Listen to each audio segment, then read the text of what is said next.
un conversatorio a tu cargo y una charla de la cual estoy segura vamos a disfrutar todos.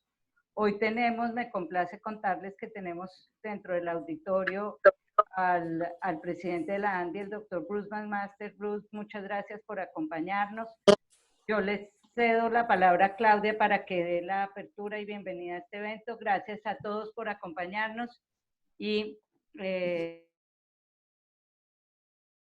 conversatorio con Martín. Gracias. Gracias, María del Rosario, y nuevamente gracias a todos por acompañarnos en este espacio donde mensualmente estamos compartiendo temas de actualidad entre los colegas y entre los afiliados de la Cámara de Servicios Legales. En la tarde de hoy, nuestro conversatorio estará a cargo de Martín Ibarra, socio fundador de Araujo Ibarra y presidente de la Cámara de Servicios Legales en el periodo 2016-2017. La charla iniciará con la intervención del doctor Ibarra, luego de lo cual los invito a hacer preguntas a través del chat o levantando la mano, y yo actuaré como moderadora y les estaré dando la palabra. Les agradezco a todos mantener sus micrófonos apagados e identificarse como lo hemos nombrado en el chat, haciendo clic en la opción renombrar sobre su nombre. Por motivos de seguridad vamos a restringir el acceso a las personas a través de la sala de la espera, pero vamos autorizando los ingresos. A los participantes de la conferencia les estaremos remitiendo posteriormente las memorias del evento. En la tarde de hoy, Martín hará un análisis sobre las implicaciones que tiene que el nuevo presidente y la vicepresidenta electa norteamericana ambos sean abogados, lo que dará un viraje a la política internacional de los Estados Unidos. Asimismo, se evaluará su impacto en el comercio internacional colombiano y en los países de la región, en especial los de la Alianza Pacífica, sus propuestas fiscales y su relacionamiento con China. Antes de iniciar, yo le quiero dar la palabra al doctor Bruce McMaster, que nos compartirá algunas palabras introductoras. Bienvenido, doctor Bruce. Gracias Claudia, y gracias a todos.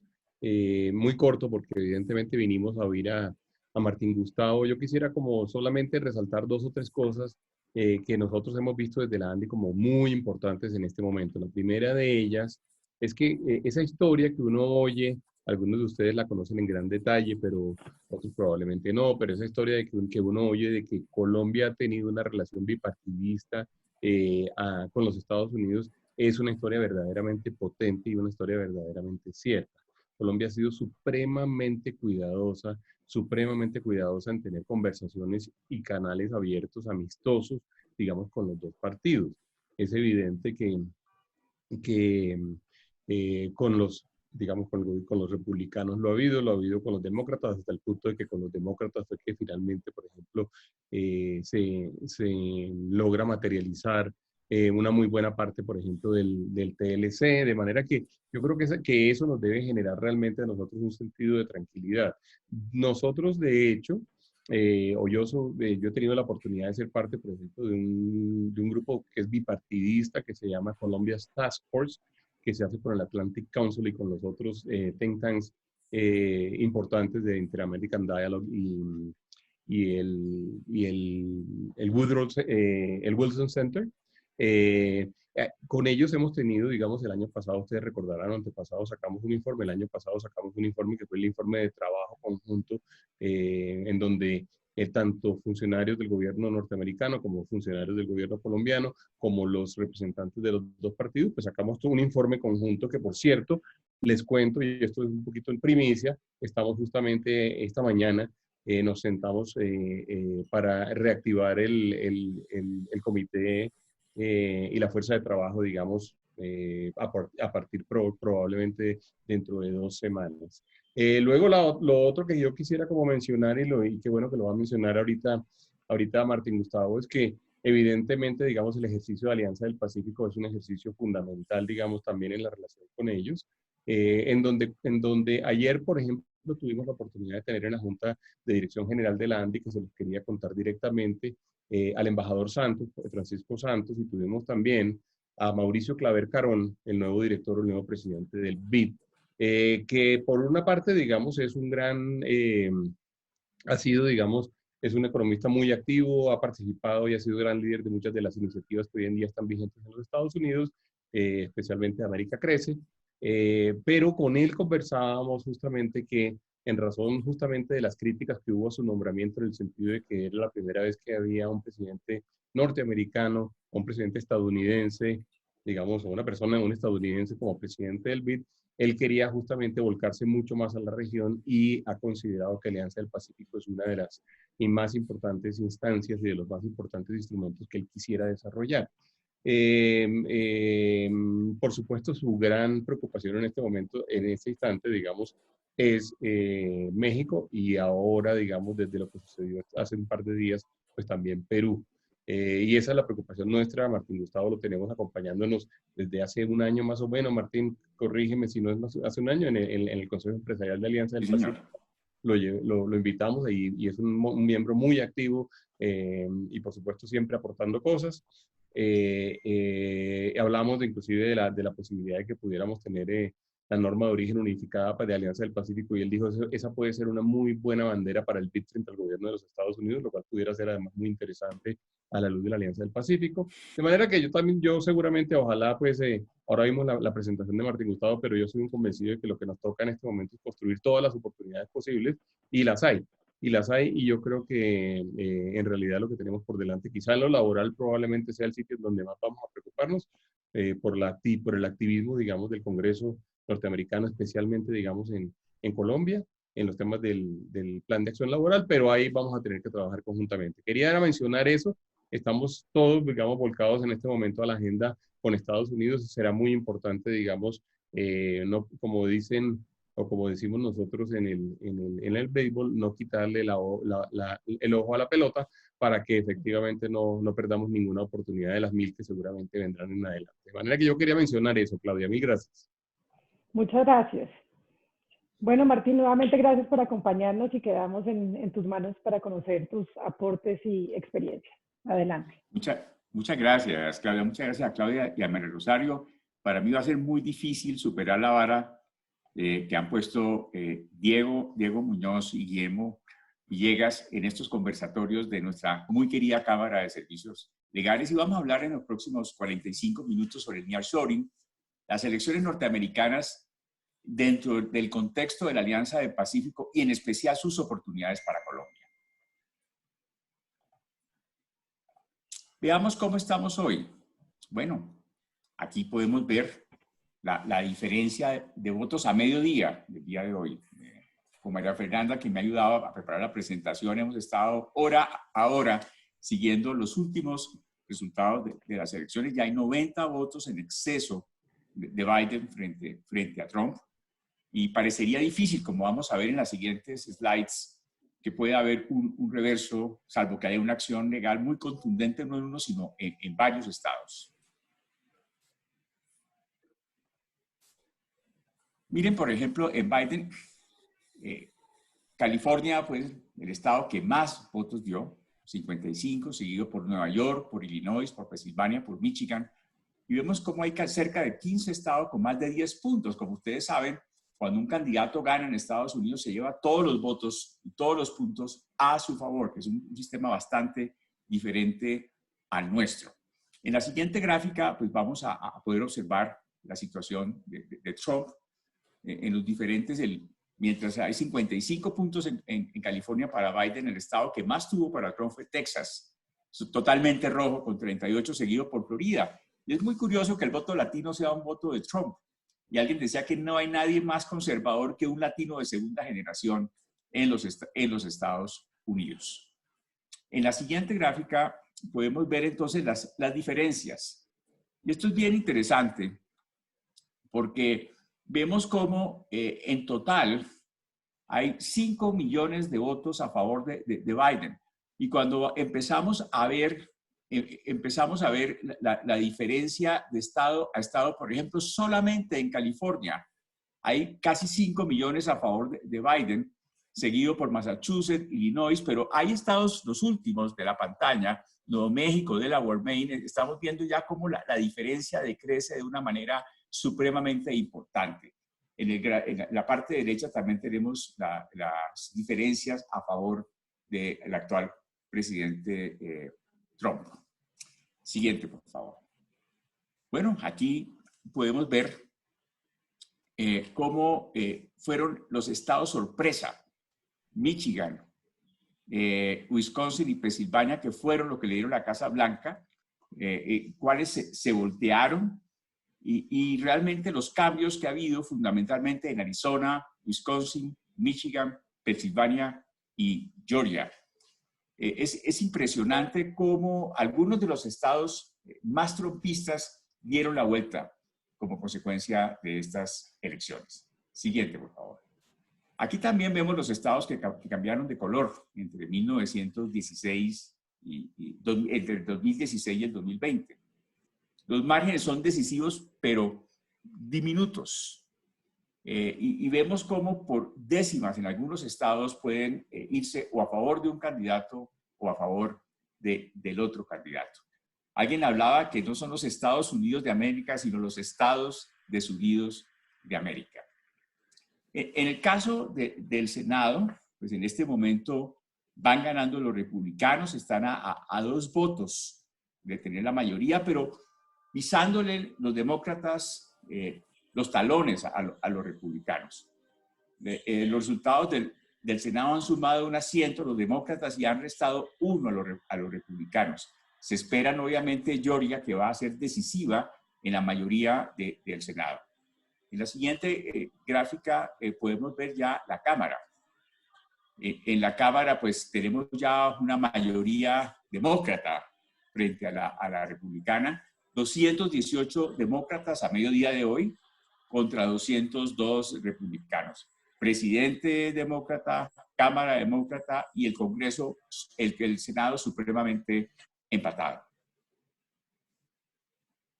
¿Quiénes son los candidatos elegidos? Vamos a hablar un poquitico de ellos. Bueno, Joe Biden nació en Pensilvania, hijo de un vendedor de autos y de Catherine, que era una ama de casa. Su madre era muy, muy católica y heredó esta religión de su madre. Es el primer presidente católico en la historia de los Estados Unidos. Se graduó en la Universidad de Delaware en Historia y Ciencias Políticas en el 65 y es doctor en Derecho en el año de 1968 y en el 69 entró al Colegio de Abogados de Delaware, donde ha vivido gran parte de su vida. Por cierto, es famoso sus viajes en tren, en Amtrak, entre Delaware y Washington, costumbre que llevó a lo largo de sus 7 elecciones como senador de los Estados Unidos. En su vida familiar ha tenido 2 matrimonios. Su primera esposa murió cuando él tenía 29 años en un accidente de carro, de vehicular, en donde perdió su hija también. Se quedaron 2 hijos y fue elegido senador a los 29 años de edad, que ha sido el 5º senador más joven de los Estados Unidos. Posteriormente, su hijo Bill falleció como fiscal general de Delaware de un cáncer cerebral. Y en 1977 contrajo matrimonio con Jill Tracy y tiene una hija que se llama Ashley, que es visitadora social. Fíjense, lo interesante ha sido de los más jóvenes senadores y el mayor presidente elegido en la historia de la democracia de los Estados Unidos. La vida se le ha estirado al presidente Biden. Pero además fue senador por 7 años, desde los 29 hasta los 65 años, 36 años como senador. Y de los 65 a los renunció para ser vicepresidente, de los 65 a los 73 fue vicepresidente del presidente Obama. Y es un hombre de centro.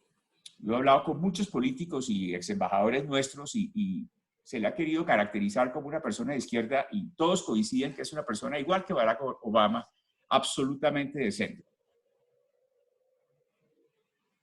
Tiene una inmensa experiencia en relaciones internacionales. Yo quisiera subrayar esto en rojo. Fue el presidente del Comité de Relaciones Exteriores del Senado tras los atentados del 11 de septiembre de 2001 y participó en el conflicto de los Balcanes, la política de Irak, muy especialista en América Latina y en Argentina. Y fue el senador líder del proyecto de ley que creó el SAR antidroga, la Agencia Antidroga de los Estados Unidos. Como vicepresidente asumió las funciones de coordinación de las relaciones entre el Ejecutivo y el Congreso. Su experiencia negociadora fue muy útil en la política tributaria, económica y presupuestal. Como vicepresidente vino 16 veces a América Latina y recorrió más de 1 millón de millas en 60 países. Logró limitar la venta de armas, luchar contra los abusos sexuales, la búsqueda de un tratamiento efectivo contra el cáncer y fue uno de los autores de cambiar la jurisprudencia para permitir el matrimonio igualitario. Bueno, todos se preguntarán, ¿y cómo una persona que cuando se posesione el 20 de enero va a tener 78 años y 2 meses, cómo va a ser su futuro bajo el punto de vista fisiológico, siendo el presidente de mayor edad en la historia de los Estados Unidos? Bueno, veamos aquí cómo están los dos. Uno con 82 de estatura, 80 kilos de peso, pero una presión arterial normal, 128/84, colesterol normal, solamente toma una pequeña pastilla para licuar la sangre, pero su historia clínica es más compleja. Tuvo 2 aneurismas, uno grave, que tuvo un coágulo que se le fue al pulmón en 1988, lo operaron de la próstata no canceroso, se le extrajeron la vesícula en el año 2000 y ha sufrido algunos años de arritmia del corazón, pero está controlado porque hace ejercicio 5 veces por semana y tiene unas pulsaciones normales. Presidente Trump no está en tan buena forma, siendo algunos años menor, 4 años menor. Mide más o menos lo mismo, pero pesa 30 kilos más, 110 kilos. Su presión arterial está buena, pero su colesterol bajó de 143 a 130 porque le aumentaron el colesterol de 10 gramos a 40 gramos el año pasado.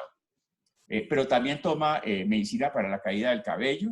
No hace nada de ejercicio. Los médicos le han recomendado que por lo menos camine durante el golf. Él se niega, él prefiere hacer dieta que caminar. Y las pulsaciones las tiene normales en 70, pero no hace muy poco ejercicio. Ahora vamos un poco a la vicepresidenta, a la presidenta Harris. Nació en California de madre hindú, tamil, especializada en cáncer de mama, y su padre, jamaiquino, profesor de economía de la Universidad de Stanford. Se especializó en ciencia política y económica en la Universidad de Howard de Washington y también, igual que el presidente Biden, es doctora en Derecho del Hastings College of Law de la Universidad de California.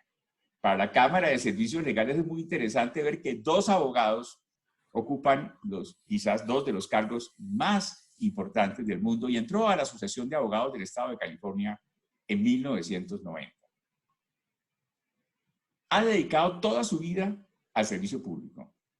Fiscal adjunta del condado de Alameda, posteriormente fiscal del distrito de San Francisco, fiscal general de California, senadora, la primera senadora con origen hindú y ahora vicepresidenta, igual que Colombia, vemos la coincidencia de tener por primera vez nuestras vicepresidentas mujeres.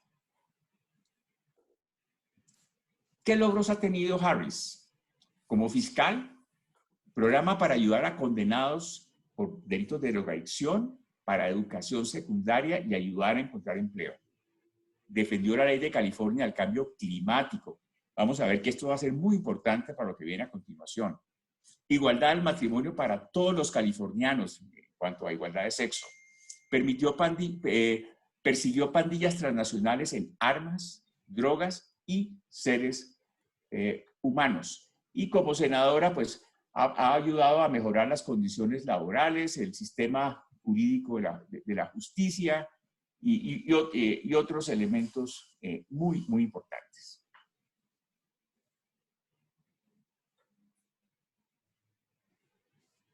¿Qué queremos subrayar de ambos? Como Biden es el tercer presidente que gana una reelección en toda la historia democrática de los Estados Unidos. No es usual que un presidente en ejercicio se deje quitar la presidencia. De ahí probablemente la molestia al presidente Trump. Es el presidente, como ya lo decíamos, con mayor edad, posesionarse. Es el primer presidente católico y quizás el presidente que más experiencia ha tenido, a diferencia del actual, en materia, congresional y ejecutiva, 44 años entre experiencia del Congreso y experiencia ejecutiva. A la vicepresidenta, pues la primera mujer fiscal afroamericana, primera mujer vicepresidenta de ascendencia india, y ambos doctores en Derecho. Plan de gobierno. Primero, aumentar los impuestos del 21 al 28%. Recordemos cómo lo primero que hizo el presidente Trump fue bajar los impuestos del 35 al 21%. Había pedido el 15, pero el Congreso no le aceptó el 15. Él negoció como un muy buen negociador que es, llegó al 21, del cual se deducen todos las inversiones en activos fijos productivos, pudiendo quedar el impuesto en 0 o en menos 10%. Es la mejor estructura fiscal del mundo, que contrasta con el 23.8%, que es el promedio OCDE. El presidente lo va a subir nuevamente al 28% y va a quedar 4.2% por encima del promedio OCDE. Y obviamente también va a aumentar la tasa impositiva para las personas más ricas, superiores con ingresos superiores a $400,000, del 37 al 39.6%. Entre otras cosas, por motivos de tiempo no profundizamos mucho en los aspectos fiscales. Respecto a las energías limpias, es su bandera. Neutralidad de carbono en Estados Unidos en el año 2050. Sector energético libre de contaminación de carbono en el 2035. Tarifa de ajuste de carbono a los países que no están incumpliendo, a los países que están incumpliendo sus obligaciones climáticas y ambientales. Viene un impuesto al comercio exterior por contaminación, que van a ser los nuevos impuestos del futuro, de última generación al comercio internacional. Estaciones de carga masivas para vehículos eléctricos y va a volver mucho más estricta el fracking en las tierras de propiedad estatal o federal. Respecto al comercio internacional de la inversión, en eso hay dos similitudes entre Trump y Biden. Primero, China continúa siendo un riesgo comercial y de propiedad intelectual. Sin embargo, es probable que su tono sea mucho más diplomático e institucional. Y hay algunos que opinan que va a volver otra vez a reencauchar el TPP, que era un acuerdo entre varios países para contrarrestar el peso de China, de lo cual el presidente Trump se salió al día siguiente de ser elegido presidente. También hay algo muy interesante, lo que comentaba nuestro presidente Bruce ahorita, el Back to the Americas, el nearshoring. En eso es otra política que lo une con el presidente Trump, en que los proyectos deben volver a las Américas, a América del Norte, pero obviamente ellos no van a poder hacer todo y vemos que América Latina en general va a ser uno de los grandes ganadores si sabemos ser receptores adecuados de esta ola que como un tsunami se nos viene. Nuevas inversiones en la región y obviamente un manejo mucho más institucional de volver otra vez a la Organización Mundial de la Salud, de volver a reencauchar a la OMC, a la UNESCO, entre otros. ¿Qué nos pasa a Colombia y a la Alianza del Pacífico dentro de toda esta nueva perspectiva internacional? No ha habido ningún presidente de Estados Unidos que conozca tanto la región como Biden. Como ya decía, cuando fue vicepresidente, visitó 16 veces a América Latina. Conoce los actores políticos y económicos y la idiosincrasia de esta región como nadie. Los intereses nacionales de Estados Unidos avanzan cuando apoyemos una Latinoamérica y un Caribe que son seguros y prósperos, dice el presidente Biden. Y entonces aquí va a haber mucho que tiene que ver con inmigración, con drogas, con lucha contra la corrupción, lucha contra el cambio climático, entre otros. Algunas de las propuestas de la región. Bueno, un paquete de $4.000 millones para Centroamérica, para trancar la migración no autorizada. Un proyecto, un paquete de $20.000 millones para preservar la Amazonía en Brasil. El presidente Bolsonaro todavía no ha felicitado al presidente Biden. Ahí se prevé que puede haber algunos roces porque se ha hablado de la deforestación masiva en este periodo y este es uno de los retos del presidente Biden.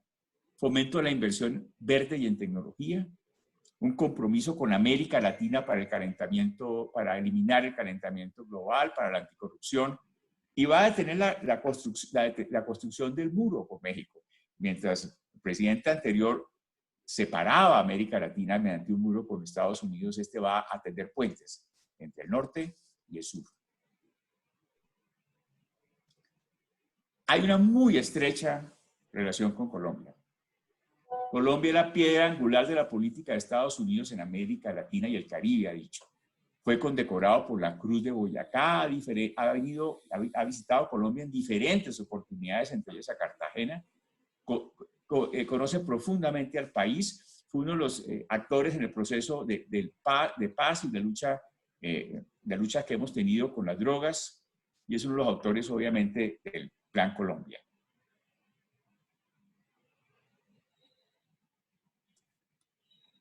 Adelante, por favor.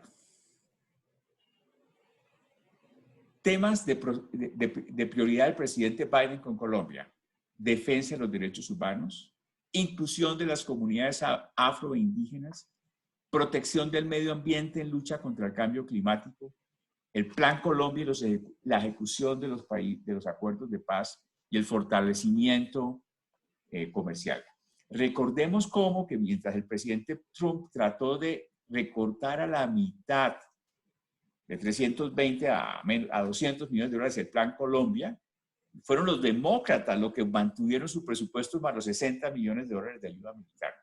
Entonces, los demócratas han ayudado muchísimo, como lo decía Bruce, el bipartidismo ha sido fundamental en la historia de la relación con el Congreso de los Estados Unidos y con el gobierno de los Estados Unidos para Colombia.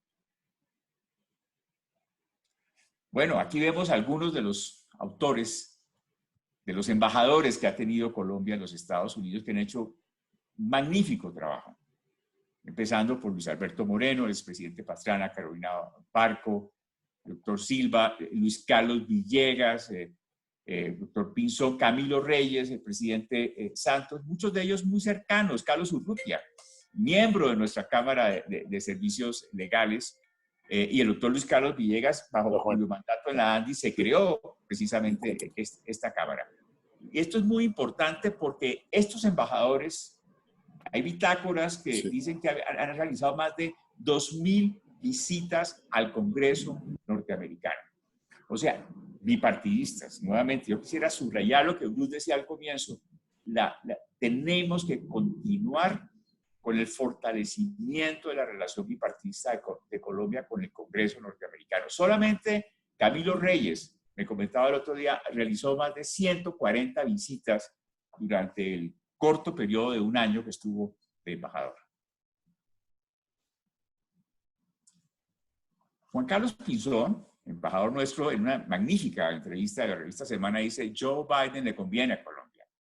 Para Colombia es una buena noticia, es un hombre que ha apoyado desde hace más de 20 años a nuestro país, porque para Biden y para los demócratas Colombia es muy importante, dice el doctor Pinzón. Retos de Colombia con Estados Unidos. Bueno, el primer reto, el más preocupante, el más importante, es evitar a toda costa que la izquierda colombiana, con aliados de la izquierda extremista demócrata, convierta al presidente Duque en un objetivo militar. Y yo creo que ahí el sector privado, el sector gremial, tiene que rodear de apoyo al presidente Duque. Por eso las misiones empresariales, los movimientos entre Colombia y Estados Unidos, el cual Bruce y la ANDI están muy vinculados, son definitivos, son fundamentales. Hay que fortalecer la relación de las entidades privadas y gremiales con el gobierno y el Congreso americano, y ellos van a estar vigilando el programa de desarrollo de enfoque territorial que fue liderado, apoyado y financiado por los demócratas. Tener un discurso claro sobre el cumplimiento de los compromisos del acuerdo de paz. Aquí ve la cifra que les acabo de mencionar, cómo Trump quiso pegarle una reducción de 391 a 230 millones de dólares, casi 200 millones de dólares al Plan Colombia. Los demócratas no dejaron, volvieron otra vez a subir ese presupuesto. La aproximación del tema de Venezuela, creo que va a haber un cambio, porque de ser un discurso binacional como el que había en el gobierno que está terminando, va a haber más un discurso regional dentro del consenso de Lima y dentro del consenso de Quito para inmigraciones y para estrategia con Venezuela. Y una buena noticia es que con el presidente Trump sentíamos la amenaza de que eventualmente nos iban a renegociar el TLC, nuestro TLC con Estados Unidos, que es el mejor del mundo con Perú. Perú y Colombia tienen los mejores acuerdos de libre comercio en materia de origen y otros aspectos del mundo con los Estados Unidos. Y con el presidente Biden lo más probable es que no haya ningún tipo de renegociación y quede grabado en piedra de manera indefinida nuestro acuerdo de libre comercio, el cual ahora sí tenemos que empezar a utilizar. En materia de comercio exterior, permítame, voy a detenerme un momentito sobre estos aspectos. Bueno, en primer lugar, yo quiero decirles que Colombia empezó a exportar en el siglo XX. El siglo XIX fue perdido, aquí vemos la gráfica. Es que cuando vino la independencia de Colombia a comienzos del siglo XIX y nos quedamos sin nuestro principal producto de exportación, que era el oro, y además abolimos la esclavitud. Nos tocó inventarnos productos aburridísimos y muy poco dinámicos en el mundo, que el añil, que la quina, que el tabaco y posteriormente el café. Y fue realmente a partir después de la Guerra de los 1000 días, en 1911, cuando empezó el café y el petróleo a tener alguna importancia. Pero todavía nuestros estándares internacionales, como lo vamos a ver a continuación, son muy, muy pequeñitos. Son subsaharianos, africanos. Vamos a verlo ahorita.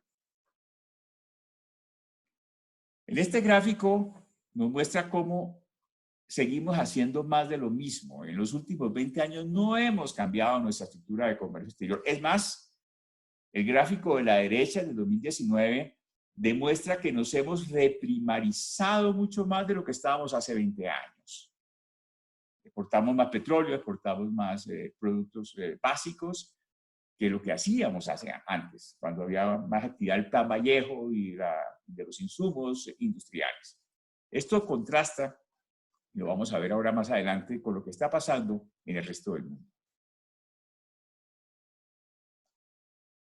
Mira el caso, nuestro vecino Perú se ha diversificado mucho más, lo vamos ahorita a ver en per cápita exportadora. En especial en su estrategia agroindustrial ha sembrado 160.000 hectáreas en el desierto. Han convertido el desierto, que era tierra baldía, en un Potosí, en un paraíso. Yo he tenido la oportunidad de recorrer el desierto peruano, entre otras, con algunas inversiones colombianas. Y cada vez se están sofisticando más. Y ni hablar de México. México, miren cuánto, casi 37% eran combustibles. Hoy en día la participación de los combustibles en México es mínima. Y en 20 años, por el liderazgo del presidente Salinas de Gortari, México entendió su papel en el mundo con la globalización y con su integración con Estados Unidos, el mayor mercado de importación de todo el mundo. Aquí vemos en esta gráfica cómo cambió México a través de su historia. La barra amarilla son manufacturas y cómo los productos agrícolas y los combustibles y los demás fueron bajando. Hoy en día el 75%. Ahorita esta mañana estaba en la Asociación Mexicana de Parques Industriales, que tenían su reunión de planeación estratégica hoy, y aún por la situación de México siguen creciendo de manera muy importante. Este es un gráfico que es muy impactante, porque demuestra cómo Colombia no ha seguido el ritmo del comercio internacional. La línea verde clara es Colombia, la línea verde oscura es el per cápita, el humillante promedio internacional. Y nosotros estamos hoy en la tercera parte del promedio mundial de exportaciones, incluyendo mineroenergéticos. Y desde 1995, desde la OMC, se ha aumentado mucho más la brecha entre lo que hace Colombia, entre lo que hace el mundo y lo que hace Colombia. Y ahí está el gran reto del empresariado colombiano, del gobierno colombiano y del país en general, de encontrar nuevas razones de ser internacionales para acomodarnos a las oportunidades que un mundo globalizado hoy nos abre. Bueno, este es el club al cual acabamos de entrar. Somos los más pobres del barrio. El promedio de la OCDE de exportaciones de $8.000 por persona, el de Colombia es de 785, es decir, 10 veces menos. El promedio de la OCDE en exportación de manufactura es de $6.500, el de Colombia es de 210. No de 2100, no estoy equivocado, de 210. O sea, si vemos al último país, que es Turquía, exporta 3 veces más que Colombia, siendo el penúltimo de la OCDE en exportaciones totales, y exporta 9 veces más que Colombia en manufacturas.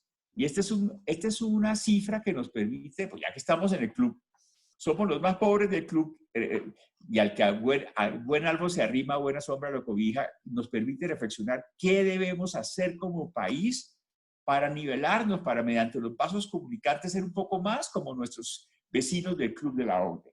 Siguiente, por favor. Aquí vemos también otro indicador que ahí me tiene sin sueño. Es que mientras solo hay 20 países de los 200 países del mundo que tienen un acuerdo de libre comercio con los Estados Unidos, el promedio per cápita de esos países a Estados Unidos es de $2.000. El de Colombia es de 200 y pico, casi 10 veces menos.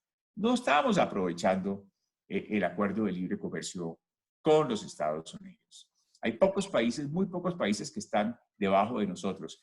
Y nosotros deberíamos, o sea, simplemente para poner un ejemplo, México está en $2.800 per cápita, 10 veces más exporta México que nosotros a Estados Unidos. Y si nosotros vemos la distancia entre Cartagena, Barranquilla y Miami, es mucho menor que la que hay desde cualquier ciudad de México a la costa este de los Estados Unidos. Si Colombia exportara el per cápita de $2.000 que exportan el resto de los vecinos que sí han aprovechado un acuerdo de libre comercio con Estados Unidos, solamente a Estados Unidos exportaríamos no 11.000 millones de dólares, sino 99.000 millones de dólares al año.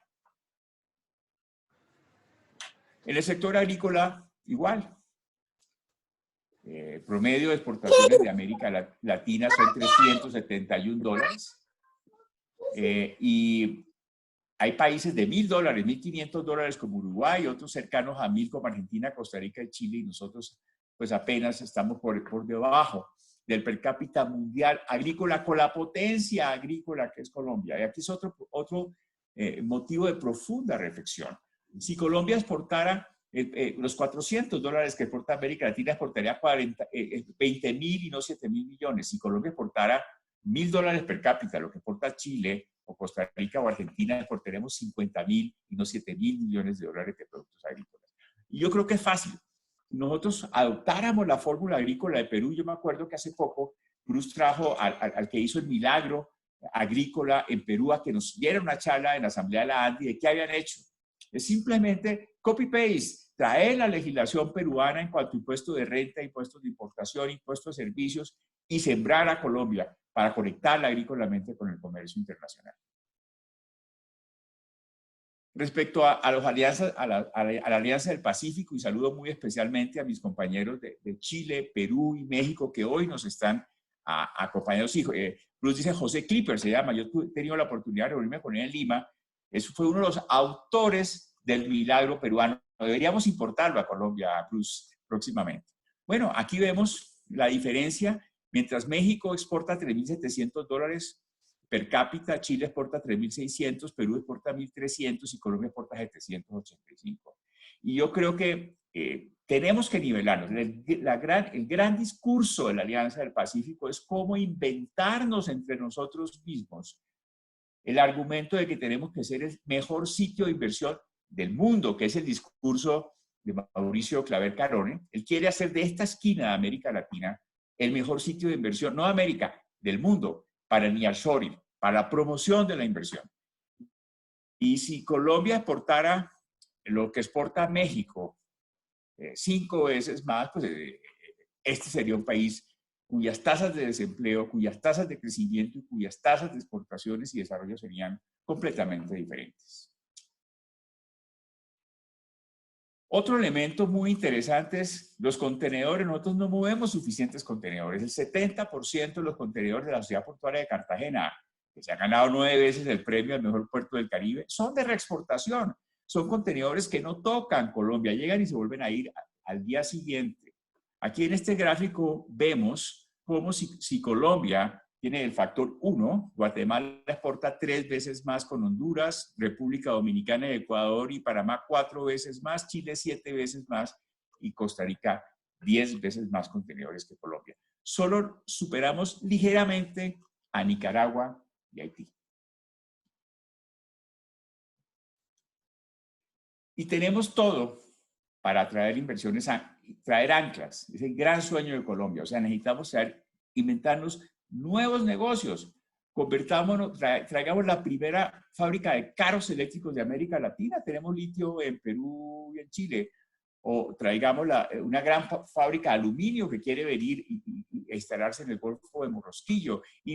Seamos la capital latinoamericana del comercio electrónico, siendo Bogotá el más importante aeropuerto y teniendo Cartagena y Cali la conexión barco-avión que nos permite convertir contenedores en paquetes. Esto es muy importante. La gran reflexión del sector privado colombiano es ¿qué vamos a hacer cuando grandes? ¿Qué vamos a hacer en este nearshoring que dura 2 o 3 años mientras se acomodan las placas tectónicas del comercio internacional? Otro elemento importante es que para México y Colombia nuestro principal socio comercial son los Estados Unidos, que no lo son ni para Argentina, ni para Perú, ni para Brasil, que es China. Esto es bien interesante. O sea, nuestra relación con Estados Unidos es y seguirá siendo muy importante. Subrayo nuevamente esto. Colombia y Perú tienen los mejores acuerdos comerciales del mundo con los Estados Unidos.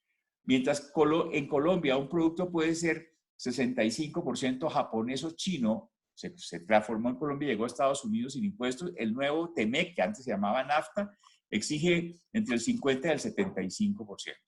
En Colombia no hay restricción para crecer el sector textil confección como en Perú tampoco. Hablaba esta mañana con los textileros peruanos sobre cómo unir lazos con Colombia en ese sentido. Le limitaron el crecimiento a México. En materia con China, el nuevo acuerdo limita a México a hacer negociaciones o acuerdos de libre comercio con China. Nosotros no tenemos negociación y no hay necesidad de hacer acuerdos de libre comercio. Podemos admitirlo para que procesen sus bienes y los exporten a los Estados Unidos. Nuestro TLC es ilimitado, mientras que el nuevo acuerdo de libre comercio tiene un plazo de 6 años para revisarlo, de lo contrario expira en 16 años. Y para vehículos y sector agrícolas tiene otras medidas que hacen que el nuestro sea infinitamente superior. Ahí el doctor Hernando José Gómez hizo un magnífico trabajo en la negociación de este acuerdo de libre comercio. ¿Qué debemos hacer los colombianos? ¿Y qué debemos hacer los países de la Alianza del Pacífico? Bueno, lo primero es lo que ya decía Bruce. Ahorita en diciembre se posesiona a Carlos Ignacio Gallego como el nuevo presidente de la Alianza del Pacífico, el Consejo Empresarial de la Alianza del Pacífico. Y la teoría que estamos trabajando con Bruce y con Carlos Ignacio y los demás miembros del CEAP es el origen acumulativo. En la siguiente gráfica vemos cómo esta iniciativa del Made in the Americas nos permite por primera vez, acumular origen de Chile con Perú, de Perú con Colombia, de Colombia con México y de los 4 países entre sí para llegar a los Estados Unidos sin impuestos, creando por primera vez el concepto de cadenas regionales de valor. Y es que si nos vemos, cada país somos una provincia de China, es como si China no pudiera acumular origen entre sí. Esto yo creo que es la propuesta, y ahora con el apoyo del BID, que lo ha manifestado públicamente con Bruce. Hace poco tuvimos una reunión con Fabricio Perti, que está manejando esto en el BID, y esta semana entrante le vamos a mandar ya el memorando del plan de acción para convertir esta iniciativa, que es la iniciativa hemisférica más importante que hay en este momento, en una realidad, ojalá, en el corto plazo. Una muy agresiva estrategia de nearshoring. Hay 90.000 millones de dólares que han salido de China por la guerra comercial, por ese arancel del 25% que Trump le puso a China, de tal manera que yo celebro la iniciativa de ProColombia, del Ministerio de Comercio, de AmCham Colombia, el Consejo de Empresas Americanas para atraer grandes anclas internacionales a la Alianza del Pacífico mediante esta estrategia de nearshoring. Esto tiene que convertirse en una gran prioridad nacional y no podemos ahorrar esfuerzos en traer por lo menos 5 o 6 nuevos negocios a Colombia que lleguen por primera vez en los 200 años de independencia para que Colombia alcance por lo menos el per cápita mundial de exportaciones. Bueno, el otro reto es unirnos para tener una nivelación fiscal internacional que nos permita tener una propuesta conjunta de valor. Impuestos con seguridad, no cambiando cada 2 años, que hay una estabilidad, o por lo menos para ciertos proyectos. Los 4 países, el 60% de la inversión extranjera en Chile está estabilizada. Los grandes proyectos de más de 10 millones de dólares en Perú están estabilizados. Como Alianza del Pacífico tenemos que mostrarle al mundo que somos una región seria y estable para hacer negocio. Y en el caso colombiano y el Perú, superar o nivelar la propuesta de México en materia industrial y para el caso de Colombia, nivelar la propuesta del Perú en materia agroindustrial y obviamente mejorar los trámites y los procedimientos. Aquí vienen 3 preguntas que Claudia les va a hacer muy rápidamente, un poco para medir el ambiente de nuestros colegas, de qué va a pasar en el futuro. Adelante, Claudia, por favor. Bueno, buenas tardes. Todos pueden tomar, sacarle la foto al código QR y esto les va a permitir responder a las 3 preguntas. En el chat, Catalina también les compartió el link por si tienen algún inconveniente de abrirlo con el celular. Son 3 preguntas. La primera es una pregunta cerrada. Las voy a leer mientras lo pueden abrir. La primera pregunta dice: ¿usted cree que el futuro del comercio internacional de los países de la Alianza Pacífico será mejor en la próxima década de lo que lo fue en la anterior? Las respuestas acá son sí o no.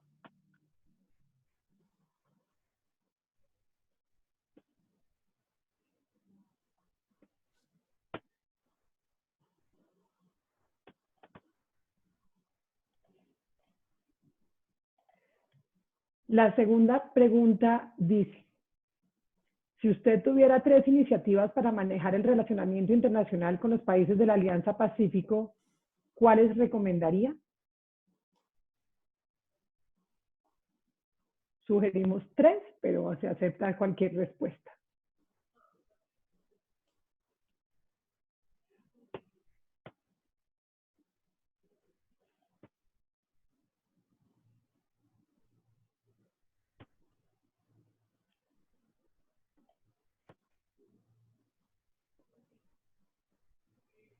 Y una tercera pregunta para nuestros abogados que dice: ¿qué iniciativa legal de trascendencia para los países de la Alianza Pacífico quisiera adoptar para su firma?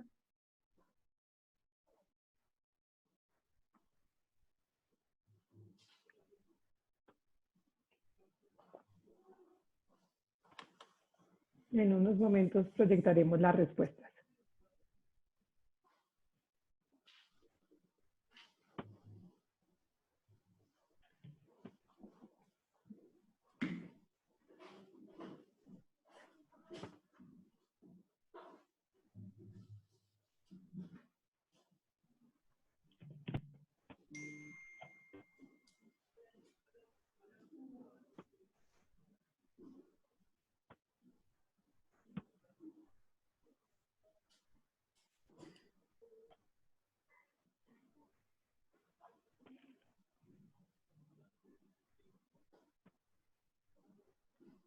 Catalina, ¿ya tenemos las respuestas?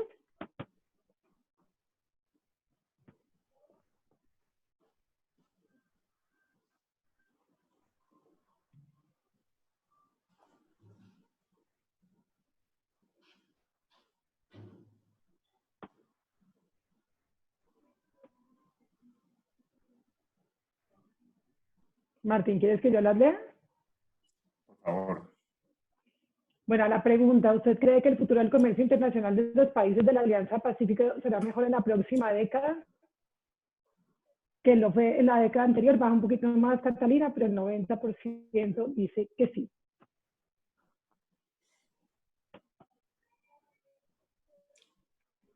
Frente a las iniciativas para manejar el relacionamiento internacional de los países de la Alianza Pacífica, encontramos el MIRA, mercado de valores unificado, homologación de títulos, nearshoring potencial agrícola, apoyo al sector agro y de tecnología, acumulación extendida para el desarrollo de cadenas globales de valor, flexibilización de las reglas de origen, crear secretarías técnicas, adelantar unificación de normas e impuestos, lograr la unificación de mercados de valor financiero, estrategia de nearshoring en conjunto, una ventanilla única de inversión, fortalecer la alianza en temas regulatorios de tipo comercial.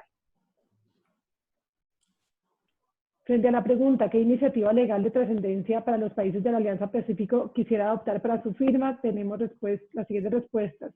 Consultoría en estructuración para proyectos de alcance regional. Ampliar la frontera agrícola colombiana. Resolver el problema de tierras. Mayor integración regional. Armonización impositiva y de procedimientos aduaneros. Liderar un manual de políticas, principios y buenas prácticas en materia de gobierno corporativo en consonancia con los principios del gobierno corporativo de la OCDE para garantizar seguridad jurídica a la inversión extranjera. Digamos, estas fueron las que alcanzamos a identificar en estos minutos de respuesta.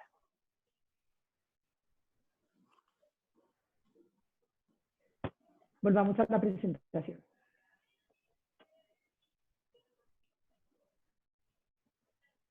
Muy bien. ¿Cómo pueden los abogados de la Alianza del Pacífico ayudar a esta nueva realidad? Bueno, en primer lugar, yo quiero decirles que es muy reconfortante ver que un abogado mayor, que tiene una edad que probablemente hubiera sido despedido de muchas de las firmas grandes de América Latina, tiene 11 años más que yo, ocupa el cargo más importante del mundo. Eso es una buena esperanza para nosotros los old folks, los abogados viejos de la Alianza del Pacífico. Bueno, en primer lugar, creernos el cuento de que sí podemos convertir a los 4 países de la Alianza del Pacífico en el mejor sitio de inversión del mundo. Yo he tenido, la vida me ha dado el privilegio de estar con líderes como Deng Xiaoping en China, como Balaguer en República Dominicana, como presidente Marcos en Filipinas. Y cuando ellos se creen el cuento de que su país puede cambiar y ellos pueden cambiar el país y que va a ser un país fantástico, lo logran. Y he oído la historia de otros que a quien no conocí, como Chiang Kai-shek en Taiwán, hizo milagros. Entonces, creernos el cuento y obviamente creernos el cuento, pero lograr las acciones de convertir estos 4 países en el mejor sitio de inversión del mundo. Segundo, lo que ya habían dicho, adoptando una legislación agrícola competitiva para la Alianza del Pacífico que nos permitirá tener una oferta desde Chile a México con estaciones cruzadas para abastecer el insaciable mercado mundial. Nivelar la propuesta de manufactura de México, que no es fácil, pero que se puede lograr y que si no vemos más allá de nuestras fronteras no podemos empezar a nivelarnos. Importando exportadores, promoviendo una moderna legislación de comercio electrónico transfronterizo para convertir a estos países de la Alianza del Pacífico en un sitio muy importante del comercio mundial electrónico, que va a ser la tercera parte del comercio mundial. Ahí me ha tocado ver 2 revoluciones, la revolución del bulto al contenedor, hace 30 años, y ahora la revolución de la metamorfosis del contenedor al paquete, y promoviendo la nivelación fiscal internacional con estabilidad dentro de los países de la Alianza del Pacífico. Por eso, la Cámara de Servicios Legales de la ANDI, en alianza con los colegios de abogados de México, Perú y Chile, tiene un papel decisivo en promulgar, en predicar esta nueva religión para que seamos un gran sitio de inversión.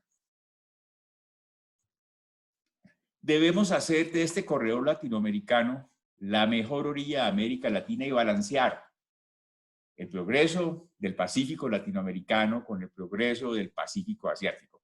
Por citar un ejemplo, en la bahía de Guangdong, solamente en la bahía de Guangdong se mueven 80 millones de contenedores. en toda América Latina 23. En la Bahía de Guandón se mueven 8 millones de toneladas por avión, en toda América Latina 3. Es muy fácil con esta nueva onda que se nos viene y que el BID y el comercio mundial y los hechos nos están ayudando a convertir a esta esquina en algo realmente en la tierra prometida del comercio internacional. Yo les agradezco mucho la atención y quisiera aprovechar si hay algunas preguntas para poder empezar este intercambio de ideas. Muchas gracias, Martín, y nos llenas de inquietudes sobre esta nueva etapa frente al gobierno norteamericano. María del Rosario. Bueno, Martín, tengo que agradecerte por esta charla tan maravillosa. Sin duda, excelente el análisis como para abrir el marco de preguntas. Tú decías que tenemos que liderar. Mi pregunta es, ¿cuál debe ser el papel y qué acciones concretas debería adoptar esta Cámara de Servicios Legales para liderar una política en el marco de crear lo que tú has denominado el mejor derecho para la región? Esa es una muy buena pregunta, María Rosario. Mira, cuando a mí me tocó hacer parte de la misión de China, que creó las zonas económicas especiales en el año 83, hace ya 37 años, el encargo que tuvimos de Deng Xiaoping es diseñen la mejor legislación del mundo en zonas económicas especiales. Y nos fuimos a los 10 países vecinos a hacer un benchmark. En ese momento no existía Mr. Google. Tocaba ir con lápiz y papel a hacer encuestas y entrevistas y sacar costos de viva voz. Ahora estamos trabajando con Arabia Saudita en cómo crearle la mejor legislación del mundo para 3 o 4 sectores. Por ejemplo, uno de ellos es Cloud Free Zone, zonas francas para data centers.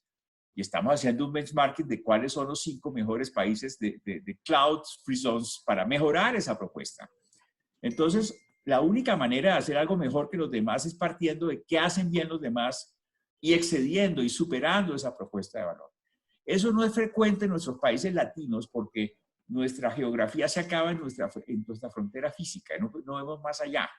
Y vemos, por ejemplo, en el caso, por ello yo les decía a mis amigos peruanos, Cusco significa ombligo del mundo. Y Bogotá es el ombligo de Colombia, ¿no?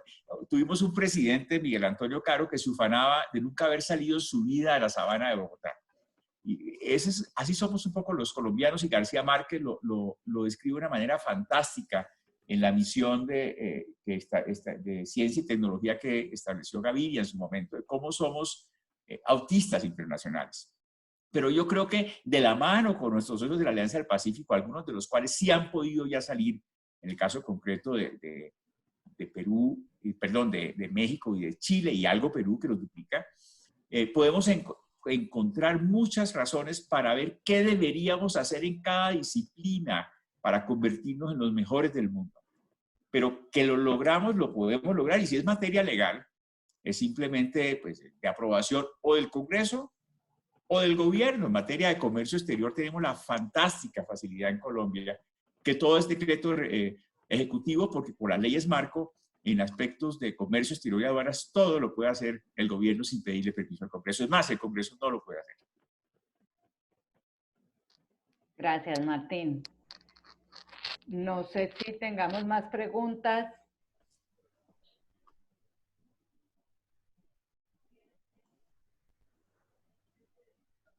Álvaro Cala. Álvaro Cala.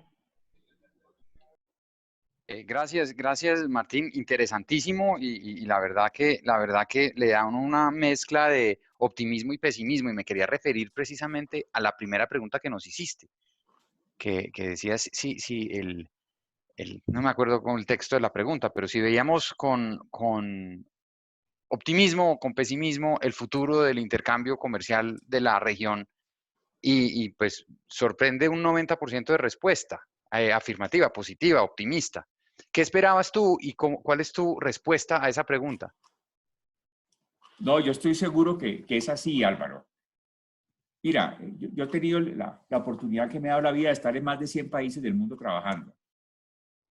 Y yo creo que este es un país maravilloso. Si tú dices, tenemos localización, tenemos energía, tenemos clima tropical con lluvia, tenemos excedente de tierras, todas las que queramos. Tenemos gente disciplinada, gente laboriosa.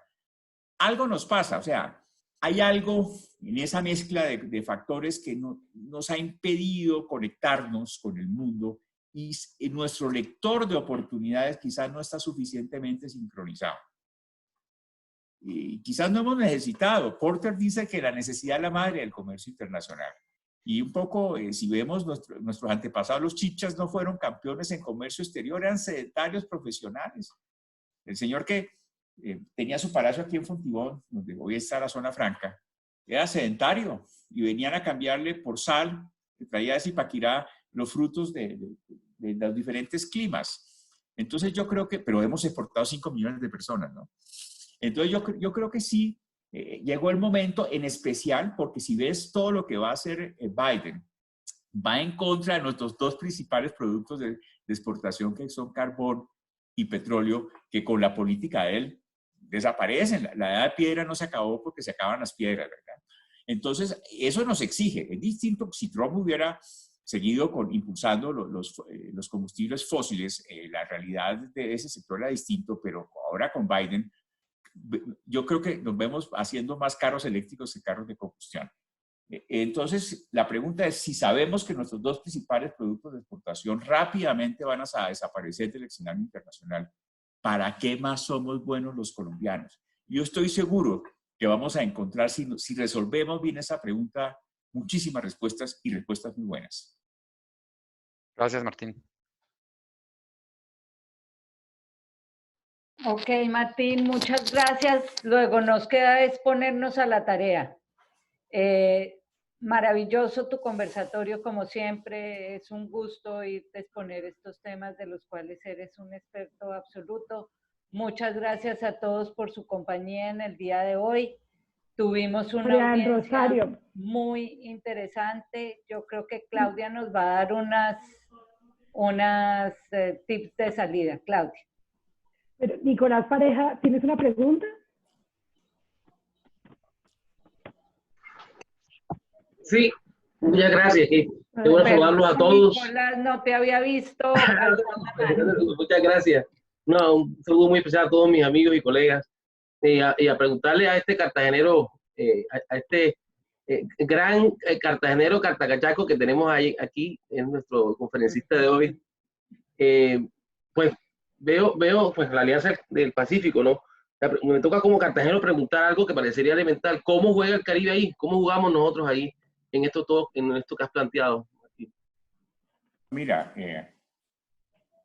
Colombia tiene esquinas maravillosas. Sin duda, el nombre de la Alianza del Pacífico es pues que los 4 países tienen costas sobre el Pacífico, pero hay 2 de ellos que somos México y Colombia, que también tenemos costas sobre el Mar Caribe. Y realmente, si ves, Colombia es un país inclinado hacia el norte, hacia el Caribe, porque fuimos descubiertos por allí. Y tenemos 3 fantásticas ciudades, entre ellas la tuya, la nuestra, Cartagena, es una fantástica ciudad, pero no tenemos ninguna ciudad en el Pacífico. La más cercana es Cali. Y tenemos un gran reto para crear Nueva Aventura, el gran proyecto de Colombia en el Pacífico. Entonces, Colombia, nos pasa un poco lo de Marruecos, que Marruecos estaba inclinado hacia el sur, Casablanca y Marrakech, y vino alguien, le dijo al rey Mohamed VI, mire, por el Mediterráneo pasa el 25% del comercio mundial, creo 3 zonas económicas especiales, y cambió la inclinación del país. Entonces, necesitamos nivelar a Colombia para que el Pacífico colombiano sea tan próspero como ya lo es el Pacífico el Atlántico colombiano. El Atlántico, si tú lo miraras como un país, es fantástico. Son 100.000 kilómetros cuadrados, 10 millones de habitantes, 50 concesiones portuarias, 14 zonas francas, una refinadora de última generación, una importadora de gas. Es la mejor esquina de América del Sur que tiene en este momento. Entonces yo creo que va a haber oportunidades para todos. Y va a haber oportunidades para el Pacífico, va a haber oportunidades para el Atlántico, va a haber oportunidades para ciudades mediterráneas como Bogotá y Medellín con el e-commerce, definitivamente. Y tenemos que ver a Colombia como un país de regiones. Pero si exportamos 120.000 millones de dólares, que es lo que deberíamos exportar para llegar al humillante per cápita mundial, y no los 40.000 millones que exportamos el año pasado, el Caribe colombiano va a ser una de las grandes regiones beneficiadas del país. Muchas gracias. Muchas gracias. Carlos Enrique Moreno. Doctor Martín Gustavo, una charla maravillosa, inspiradora como siempre. A mí me preocupa una cosa en Colombia y es el grado de polarización que tenemos. Y yo creo que la única forma de superar esa polarización es llegando a documentos que unan y políticas públicas que unan a todas las partes. Y habrá que tener en cuenta las comunidades indígenas, y habrá que tener en cuenta la comunidad afro, y habrá que tener en cuenta toda la izquierda, y evidentemente los empresarios y la academia y todo eso. El Instituto de Ciencias Políticas en los últimos 6 meses logró, después de reunir a más ciento y pico de reuniones, yo no sé cuántas, de todos los tendientes y vertientes, y se logró sacar un documento, se llama Acuerdo sobre lo Fundamental para el Sector Agropecuario. La pregunta es si no valía la pena que de la mano de la ANDI se tratara y de otros gremios que están como relacionados con todo este tema de comercio exterior, tratar de impulsar un acuerdo sobre lo fundamental para impulsar esas medidas y esas recomendaciones de política y decretos para poder transformar rápidamente todo el sector externo colombiano. Porque es que si no seguimos en una rebatiña ideológica y el uno jala para un lado y el otro jala para otro lado. Felicitaciones por la charla. Muchas gracias, doctor Carlos Enrique. Pues tú fuiste la primera persona que le dijo a Colombia que teníamos que superar la propuesta de México en una asamblea de la ANDI, precisamente, que causó la furia de más de uno.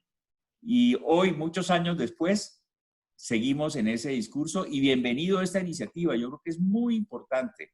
Debemos sembrar de progreso al campo colombiano y esa va a ser una de las, por lo menos el 20 o 30% del despegue de nuestra inserción de Colombia en los próximos 10 años ante la desaparición de los mineroenergéticos. Bienvenidos a la iniciativa. Bueno, muchas gracias y finalmente le doy la palabra al doctor Bruce McMaster. No, pues Martín, muchísimas gracias. Yo creo que como todos quedé encantado además con la visión. Además me encantó la visión de perfiles personales que presentaste porque a uno se le olvida que al final detrás de todos los presidentes hay y vicepresidentas hay pues al final personas y que efectivamente eso significará muchas cosas. Quizá el otro tema que valdría la pena mencionar es que también la probabilidad de que Biden se reelija pues será relativamente baja, por lo cual Kamala Harris juega un papel fundamental, digamos, a la luz de un eventual segundo periodo de los demócratas o subsiguiente periodo de los demócratas, para lo cual además vale la pena también hacer un acercamiento muy fuerte a ella, porque va a jugar un papel muy importante probablemente en la política norteamericana de aquí en adelante. Quisiera decir quisiera hacer un par de comentarios más.